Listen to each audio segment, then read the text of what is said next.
Welcome to the Deep Dive. We're the show that takes your sources, digs in, and gets straight to the core insights. Yeah. Today, we're looking at something pretty intense. It's a confidential letter, and honestly, it paints a really unsettling picture of a major cyber emergency. This deep dive is definitely for you, the listener, who wants to get up to speed quickly on complex stuff. Our mission today: unpack the main claims in this urgent report, look for the patterns it's alleging, and just try to understand what it suggests about, well, global communication security. So, let's start at the beginning. Where does this message actually come from? Okay, so the sender is a Graham Wilkins. He's a former authorized person for the London Underground. Right, which means he had certain law enforcement powers. Exactly. For 22 years, focused on crime and terrorism on the Tube network. So he's got a background in security. And the letter itself, it's dated July 9th, 2023. Sent from Bangkok, Thailand, interestingly. Bangkok. Yeah.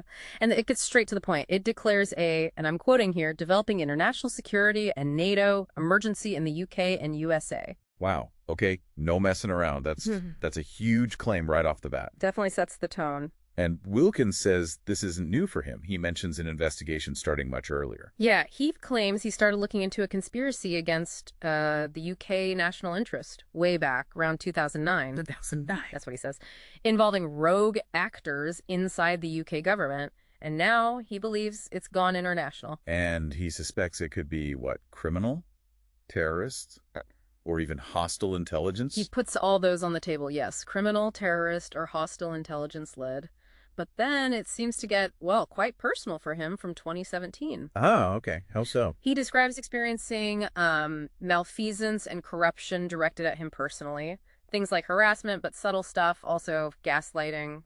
Yeah. Trying to make him doubt his own mind. Right. Psychological manipulation. Exactly. And then actual hacking. He's very specific, mentioning his Yahoo email account, graham.wilkins@yahoo.co.uk, being hacked. He even gives details like the date and origin, though those are redacted in the source we have. Okay. And not just email. No, he also mentions telephone hacking, computer hacking, and surveillance. A whole pattern of interference he says he experienced. So, faced with all this, what did he do?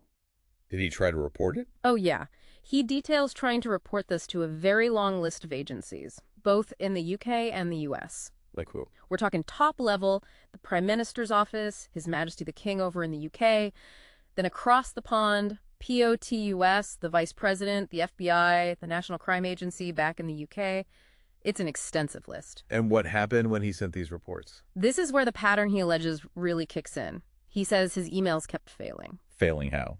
Getting bounced back with things like SMTP error, which basically means the receiving server wouldn't accept it, or invalid recipient, or messages being outright blocked using Spamhaus. Now, Spamhaus is a legitimate anti-spam service, but he's implying it's being misused here to block his warnings. And he sees a connection. He explicitly notes that USA-hosted companies appear involved in what he calls these cybercrimes. He names big ones: Mimecast, Google, Zoho, Outlook. So not just random technical glitches in his view. He thinks it's targeted blocking. That's definitely the allegation, yeah. A systemic obstruction. He even mentions the Prime Minister's website. Yes, claiming the contact form there was blocked and hacked multiple times, and he says he has photographic proof of that. It's photographic proof, okay. And another thing he reported, vulnerabilities related to the UK Ministry of Defence Systems via HackerOwn.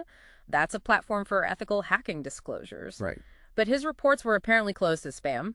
He found that unacceptable and suggests it points to either complicity or criminal negligence. So if you boil it all down, what's the absolute core message he's trying to get across in this letter? The central claim is pretty staggering. He asserts that communications to the UK and US governments, their armed forces, law enforcement, and even other UN members are fundamentally compromised and have broken down.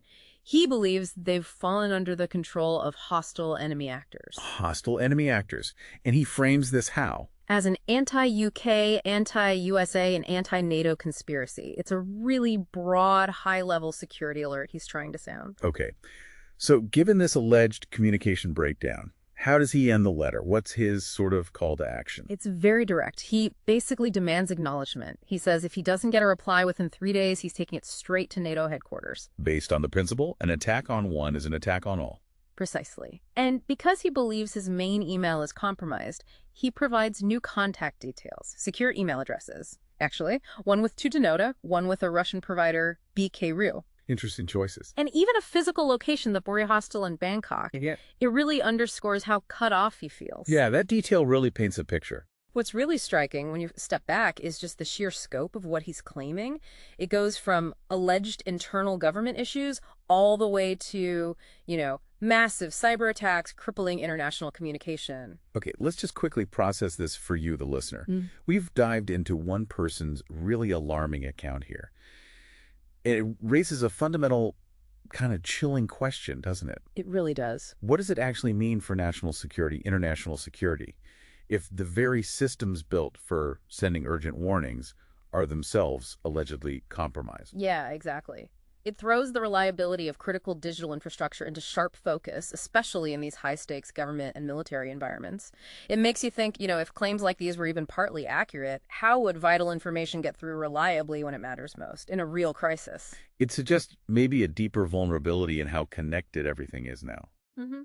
That maintaining secure, trustworthy communication isn't just some IT department issue anymore. It's absolutely core to national security strategy itself. Leaves you wondering about the real resilience of these systems.